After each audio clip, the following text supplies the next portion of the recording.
Can I start by asking you then, a tragedy that has taken place, a crime that has taken place in Kenya. Can you bring us up to speed and explain to me exactly what you now know about the situation? Well, it's been going on since Saturday, about midday. At that time, the information that we had was that about 20 gunmen, now we know it's gunmen and women, had entered the mall at Westlands. Very, very popular mall.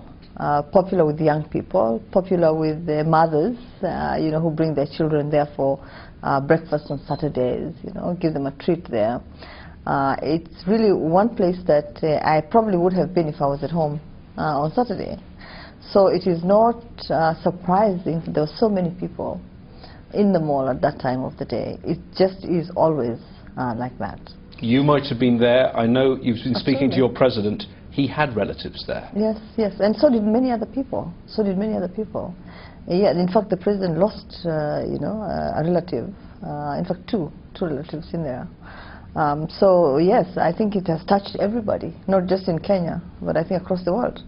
You had Canadians, you had British, you had Americans, yeah, who died in there, Ghanaians, you know, Africans from other parts of the continent, some Asians, you know. So, you know, it's something that has touched, I think, everybody, you know, across the world. So it's not even truly a Kenyan affair anymore. Yes, we provided the venue, I guess, you know, but it has touched, you know, everybody, and both the victims and the perpetrators came from across the world. Do we know if there are still hostages, and are there still hostages alive? From all the information that we have, yes, there's still some hostages. Alive? Not many. You know, I can't really disclose that.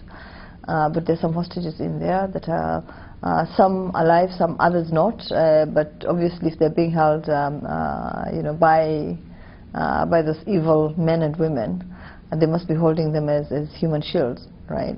So some of them may actually be alive, but I don't know who's alive, who's not. Do you believe the situation is close to being resolved? Yeah, resolved, I don't know, but are we going to end this siege? I hope very, very soon. I think from everything that we have seen so far and heard, yeah, there's only one part of the mall that is still under the control of the terrorists. Do we know how many of them are still alive? No, I don't know how many of them are still alive. I don't know how many of them may have escaped, actually. You know, there was mayhem, and people were, you know, as people left, I'm sure some of them went out with them, because some were even caught as far away from the venue as the airport. You know, 4 have been arrested that were trying to flee the country. So you know, there you have it. Some are in there, some are out, some are dead. One is injured, at least that information I had. Yeah. And is the operation at the moment just the work of the Kenyan security forces, or are there foreign security forces also involved, as has been reported? I think, look, I think that most of the work is being done by the Kenyans. They have support. I think those that came in first to support were the Israelis. But I think that right now intelligence is being shared across the board. I think that resources are being shared across the board. So I think there are others that are helping, other than the Kenyans and the Israelis, who are the first ones there. You've mentioned the Israelis, and I know Israel has good relations with Kenya, but you've made their role pretty public. Doesn't that, you think, create the danger that Kenya might be targeted again, because these militants, the country they hate most is Israel? Well, you know, in 1998 we were targeted because we were very, very close to the United States, and the U.S. Embassy was targeted. You remember that, right? We've been targeted before. You know, lodges in Mombasa that people believed, you know, housed or at least had the majority of the occupants from the West and Israel have been targeted as well. You know, so, and really, if you are facing a tragedy of that magnitude, you know, anybody who comes in, I know that others from the Middle East have also provided support. I know that we've been talking to them. I know that they have pledged their support. So when you're facing a tragedy of that magnitude, right, your friends come in and they help. And you know, you don't turn people away for any such reasons, right? We've worked with Israel for many, many years. They have always supported us in times of difficulty. We do not apologize for that to anybody. And we have worked with others as well. We've worked with the Americans, with the British. We've worked with the Arabs from the Middle East. We have a lot of projects that we're doing together. And so we have always been an open society that has friends from all over the world. This mall had security. Do you think security levels across Nairobi, across Kenya, will now have to change? They will change, but I don't know how much security you can provide to forestall something like this.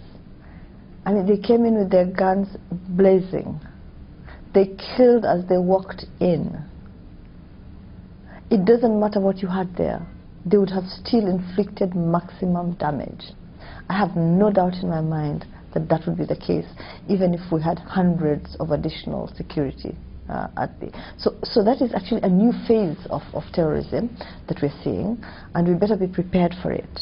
We now need to up our game and start doing things differently. We need to start cooperating much more across the board, and it doesn't matter with which countries. It has to be with everybody, because they are cooperating, they are coordinating the activities. They're doing much better than we're doing. That's not acceptable. It really isn't. Some ragtag, groups of militants being able to do much better than we're doing as governments, right? Because we know that they've been working with others, yeah, in North Africa, in Yemen, in West Africa, some of those that were in Mali even.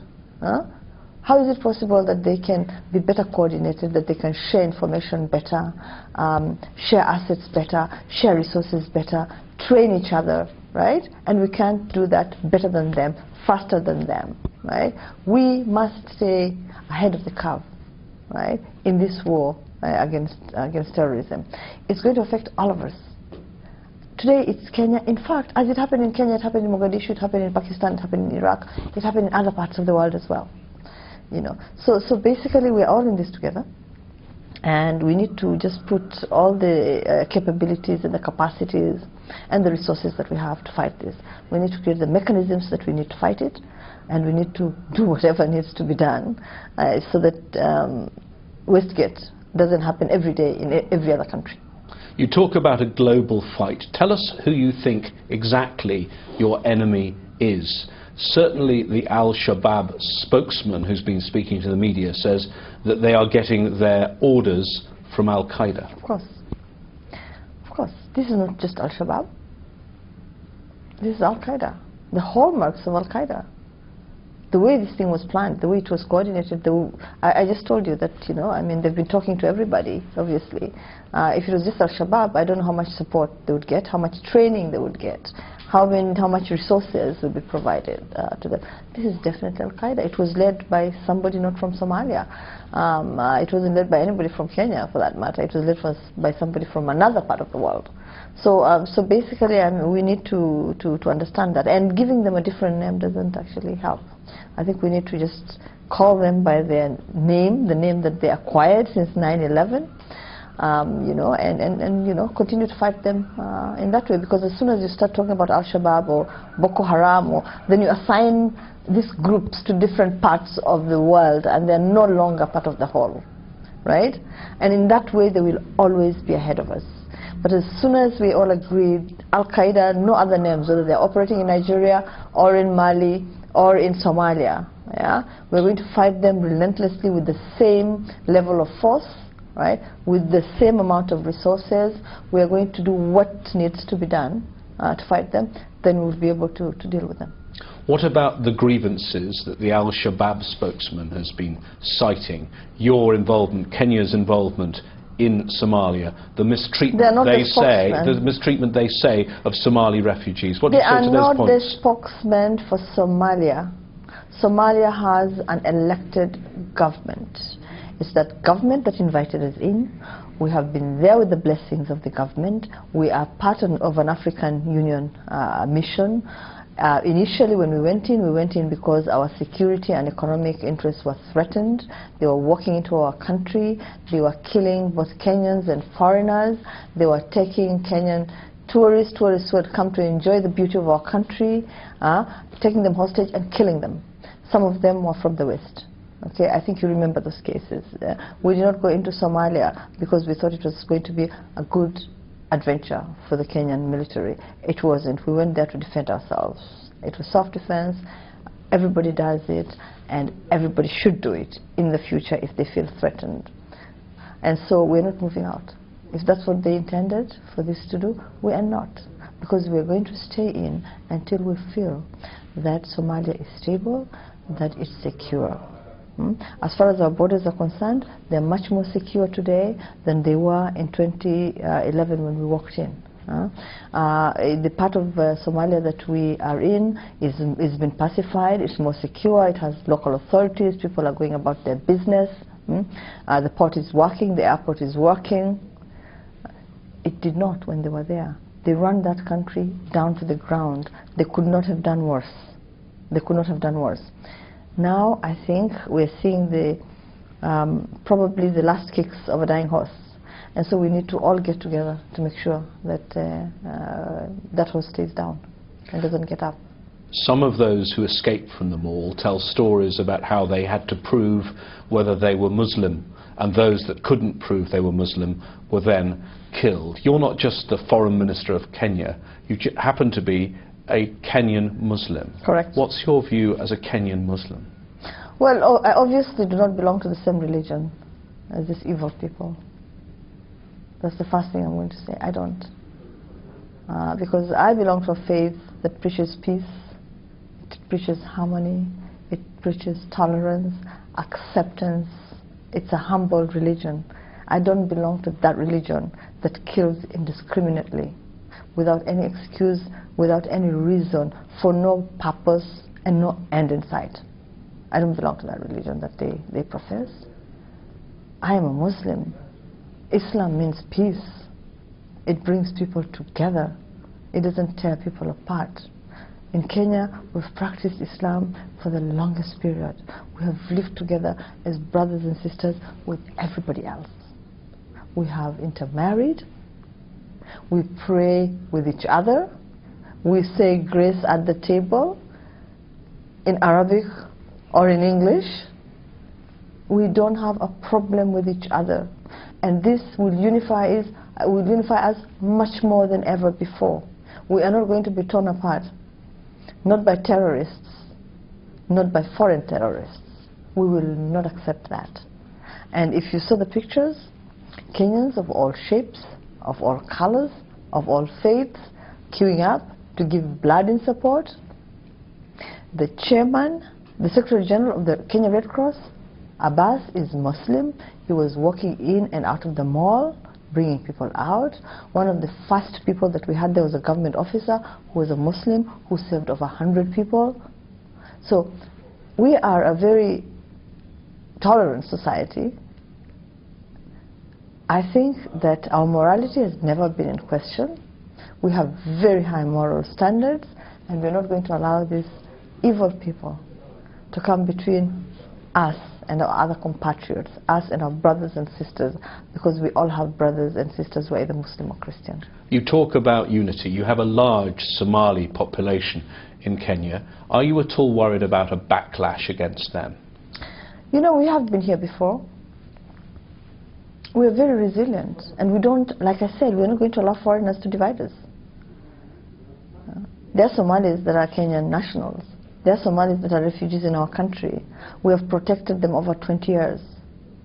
We're not going to let this turn us against them. We won't allow it. There is always that danger that when something like this happens, people are angry. They're very, very angry, and they stereotype, they profile, right? That does happen. I hope it won't happen in my country, because even when we faced this before, it did not happen. So, at least from what I've seen, the people that have been helping, that have been supporting the efforts on the ground, you've seen, you know, women being brought out in hijab, right, supporting others. You've seen children being brought out that were in hijab, being carried by others. That is a true picture of my country. We've always lived together. We have never had differences. We have celebrated Eid and celebrated Christmas. We believe that you cannot be a Muslim if you really do not believe in Jesus as well. Because we believe also that he was a prophet and he came before Muhammad sallallahu alaihi wasallam. So we have a different way of dealing with our issues, and we intend to continue living our lives as we've done before. We think it's a richer life, it's a wealthier life, it's a much more worthy life to live. What would you say to foreigners who are currently thinking whether to come on holiday to Kenya, those that have businesses or do business with Kenya, thinking of investing in Kenya? What would be your message to them? Well, you know what? We expect and hope and are asking for their support. We cannot let these guys win. We can't. If they keep away, these terrorists would have won. You know, we can't let that happen. And so we in Kenya will do whatever is necessary to make sure that they have as much protection as possible. But they have to support us as well. Fight this fight. Because we're in it together. Those who died came from everywhere. Some of them were tourists, some were investors as well. Yeah, we are not going to allow this to turn, you know, those that were coming in away. And I hope that they will not do that. They will not support the terrorists against Kenya. They will support Kenya against the terrorists. You are here representing your country as world leaders gather here in New York for the UN General Assembly. What's your message to the world? You'll be preparing the speech, I'm sure. What will be your message to the world when you give that speech in the coming days? We're not participating in the General Assembly, I'm sorry. Oh, sorry, okay. Yeah, we're not participating in the General Assembly. I came here to have some side meetings.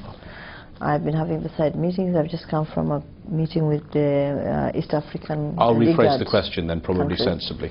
You are here at a time... Yes, when everybody's here. I'll rephrase it that way. You're here at a time when world leaders are gathering in New York for the UN General Assembly. What is the message to all those world leaders here from Kenya right now? That we are at the front line of this war on terrorism, and that we are willing to be part of the front line, and that we're willing to be in the leadership in the fight against terrorism. We want their support, we want their understanding, but more importantly than that, I think we need to now come together and establish the mechanisms that are required to forcefully fight this war against terror. Because it's not just about Kenya, it's about our world and the way that we see it, our values, the way of life that we have chosen, our open societies. That's what it's about. And so I hope that we can all come together to fight this war.